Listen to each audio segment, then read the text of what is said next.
I don't know about you, but sometimes I find myself scrolling on Pinterest looking at all the cute outfits that I can't afford, and eventually I find something that makes me think, hey, I can make that.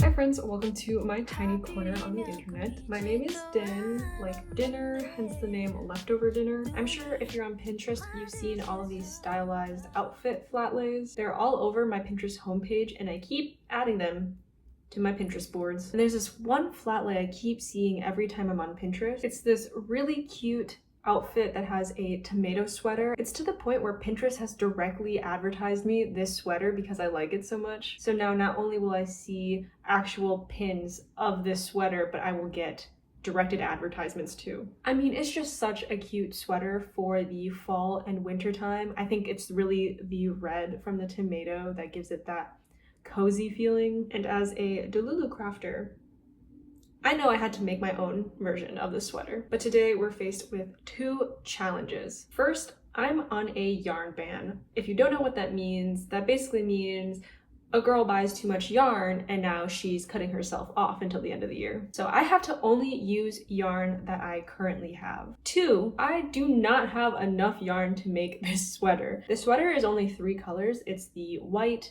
red, and green. I don't have enough white to make a full sweater. So I'm probably going to have to make some modifications to the design. One last note before jumping into this project, I don't know the exact designer of this sweater. As I've said, Pinterest has been giving me directed advertisements of this sweater, but they're all versions from AliExpress or Temu, and I know that these are knockoffs. If I find it, I'll put the original designer here, but if anyone knows the name of the brand or the designer, I'll pin that comment and also leave it in my description. Anyways, let's jump in. Okay, let's take some inventory of what I have. Okay, so I have 5 skeins of this Debbie Bliss Cash Merino DK yarn. I have almost 2 skeins of this Drops Merino Extra Fine yarn. 1 skein of this brown, I do not remember the brand, I'm so sorry. And then probably about half of this flower yarn that I got from Tina from the shop Made with April. She kindly sent me some yarn to test out, so I'm just going to be using some of the leftovers for this project. So given the amount of yarn I have kind of 3 different ideas going on in my head. The first is going to be switching out the ribbing that would normally be white to be this brown color. The second is to make the sleeves a completely different color. This one might be a bit harder considering that I don't have much red, which would be probably the only other color that I would use for the sleeves. And the third option is just scrapping the sweater idea altogether and making it basically a t-shirt. But I won't actually know any of this until I start measuring out my gauges and knitting a little bit. So let's get all my measurements together and see if any of this is even possible. If I were a good knitter, I would just make a 4x4 inch gauge swatch and block it before making any project I work on. But let's be honest, I'm not. So instead, I make about a 2x2 inch swatch and take the approximate measurements and just frog the 2x2 gauge swatch. I'm usually playing yarn chicken, and for me, you need all the yarn that you can get because I always incorrectly guess the measurements of the yarn that I need. My plan for the sweater was to make it top down. Since it's a drop shoulder sweater, I started working on the back first, then worked on the shoulders individually, and then you basically connect the whole family back together to create the neck hole. So that gauge swatch that I made earlier is how I actually measure the stitches I need for my shoulders, the neck area, and the length of my back. Typically, I use an existing sweater I have, so I think in this case, I used my Larika Matoshi cloud sweater, like I mentioned earlier in the video, to measure some of the same spots. That way I come out with a top that's relatively the same size. After I have all my approximate measurements, I can then work on the color work charts. So I use Stitch Fiddle for all my colorwork charts. You can actually import photos, whether you draw them yourself or find one online, and make a chart that way. But in this case, I actually decided to just freehand my tomato instead, since it's a pretty simple oval shape. And I'm not gaslighting you, this is the chart that I use, but I did make some changes after realizing I would have to do all of this in INTARSIA. We'll come back to my relationship with INTARSIA in a second. So in Stitch Fiddle, you can enter your gauge swatch measurements and it will automatically resize your chart. Once you have all the measurements, the knitting can commence. I did most of the back of the sweater off camera because it's simply a giant stockinette rectangle, but here you can see me working on the shoulders, and do not let this footage deceive you. I had to redo the shoulders multiple times because guess who's bad at making a gauge swatch? Me! My neckline always ends up either too long or too short on the first try, so it usually takes me 2 or 3 times to figure out what the neckline will look like with the specific yarn that I'm using. You know, eventually the rusty cogs in my brain start moving and I get the correct number of stitches and rows to finally create the crew neck that I was achieving. Welcome to my bed. So I've gotten to the part in the top now where I have to do the color work for the tomato, and I will not lie, I'm scared. The last time I did INTARSIA in the round was making my Larika Matoshi knockoff cloud sweater, and for that I used the bobbin method, where basically you have multiple strands of the same color of yarn, and I might use the same technique here, but I think there's also a technique to do color work in the round where you cast on a provisional stitch. You know, this might be the death of me, but we'll see. Look at this girl. Guess who's excited for INTARSIA? I feel like you can see the desperation in my eyes. Okay, so I finished my day at work and I've kind of been holding off on filming any of this because INTARSIA is literally my worst nightmare when it comes to knitting. It's just something that I could never get a full grasp on, and my yarn always just bunches up, but I think I did it this time. So I started adding the green, and for the green I did use a stranded method of color work to do that part just because it's such a small section, and now I'm working on the INTARSIA part.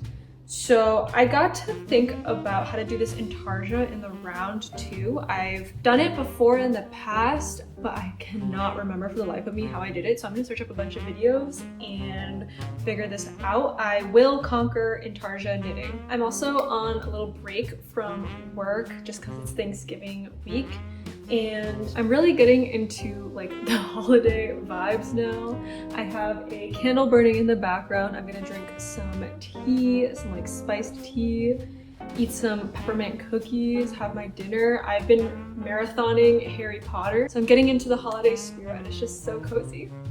For INTARSIA, you usually have multiple bobbins hanging off of the sweater, which already drives me crazy, by the way. But here you can see me attaching the whole skein just directly to the sweater instead of making little bobbins, and I have to travel! So this won't be annoying to travel with at all. And starting the color work, the green leaf was honestly much more difficult than I anticipated, since I had to combine 2 different color work techniques, INTARSIA and stranded.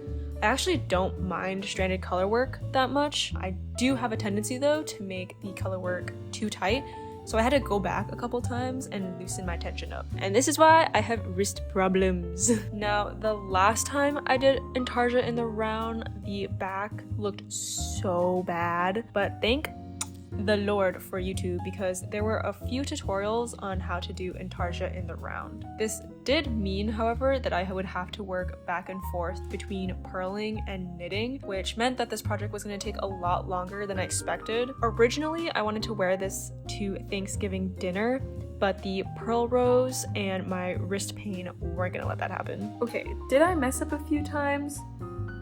Yes, and I undid it. but I think we have steady progress going on. Let me show you. So given that it's color work, of course, I have all of these skeins here, and of course, I also don't know how much I actually needed of each color, so I just have the whole ball of yarn attached to the sweater. But I think I have a pretty good rhythm going, and I think I kind of figured out how to do intarsia knitting too, which was a huge goal of mine. I feel like I've accomplished something. So like normal intarsia knitting, you have basically one skein for the left side that's white, the red, and your color work in the middle. We'll ignore the green for now, and then another skein of white for the other side. But because this is in the round, it makes it difficult because sometimes your red will end up on the other side, and you'll get to this side and you'll be like, how the heck do I get my yarn back without having giant floats all the way across? You actually flip your work around on the purl side and purl it all the way around and go back, and you basically have these like provisional stitches that hold on to the red for you because you like hook it back. I don't know if I'm explaining this well, but there's a ton of videos online. I'll link the one in the description below that I used, and it helped make this make so much sense. There's a couple different videos I watched, but I think for the first time I've actually tackled intarsia knitting and have been happy with the results. Like, all of this has made complete sense so far. Obviously, with the green being added, it creates all these like extra floats in the beginning and it looks really messy. So I'm interested to see, once I'm done using the green, how my knitting looks afterwards. Okay, one last thing before I wrap up this update too. I'm starting to realize that this sweater will, one, definitely not have enough white yarn, but I think we both knew that. So the sleeves are definitely going to have to be either just short sleeves or a completely different color. I am going out of town this weekend, and the place I'm visiting has quite a few yarn stores. So maybe I can find a white color that's very similar, but I highly doubt that they'll have the same brand, so we'll see. And the other thing I noticed is that the red that I've used for this sweater is more of a deeper red. It's not quite a bright tomato red, and I fear this is starting to look a little bit like an apple. I wonder if when I'm done with it, if people will be able to tell that this is a tomato and not an apple. I guess we'll just have to find out. The Intarsia challenge has been tackled, and now it's just a matter of finishing the Intarsia part. The next hurdle I foresee is, like I said, the yarn band issue. I really don't want to use another color for the sleeves. It just looks so good in white, and it'd be fine if it's just like one stripe or something, like at the end of the sleeve, but that's just not what I'm envisioning. It's just not. We'll see. I finally got into the actual groove of doing things once I was dealing with just two colors, and about halfway through the project, I was really feeling myself. Like, I'm not gonna lie, the tomato is tomatoing, and with how good it looked, I really didn't want to ruin it with ugly sleeves, so I caved, baby. Yarn store, here I come. Good morning, y'all. You can probably hear my car. I'm warming it up because today is the first day that it's below freezing. We're going to a local yarn store. This one is based just a little bit outside of Madison, Wisconsin. I've gone here before. They have a beautiful cafe that you can sit there and knit. So I am off of work today, so I'm literally just gonna go there, probably peruse at the yarn, probably sit down and grab something to drink. So let's go.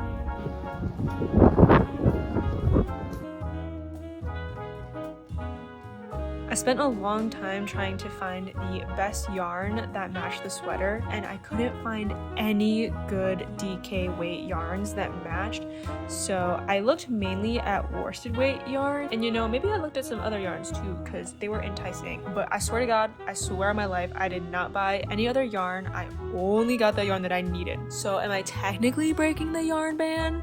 Yes, but you know, we're just gonna let that slide. But there were so many hand-dyed yarns here and they were very tempting to get. They were so pretty, but I finally went around the whole store and found a pretty good color match and then went back home to just finish up the yarn that I already had before. I've recently been watching Don Da Don, and if you guys have seen my Pikmin short, you guys know how fire the opening is. I was gonna say I'm finally coming out as a weeb, but let's be honest, if you've seen my other videos, I think that fact is pretty obvious. So I actually finished the body using the old yarn that I had, and so when I ran out of that yarn, I wound up my new yarn. I ended up finishing the rest of the sweater while watching Arcane Season 2. It was pretty good. And when I finally tried the sweater on, I think I was a little bamboozled because INTARSIA definitely beat me again.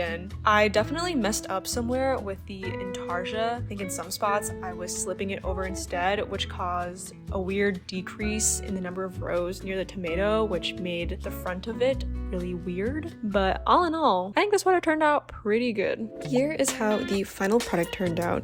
Even though it was completely unintentional, the cropped area in the front kind of makes the sweater look tucked in, which I paired it with this pleated miniskirt, which is giving very much Christian girl autumn as I drink my cold cup of chai. With the scarf, I think this is the perfect fall outfit. I'd personally add tights to this to keep me warm, but with some docks, this makes for a very cute fall fit.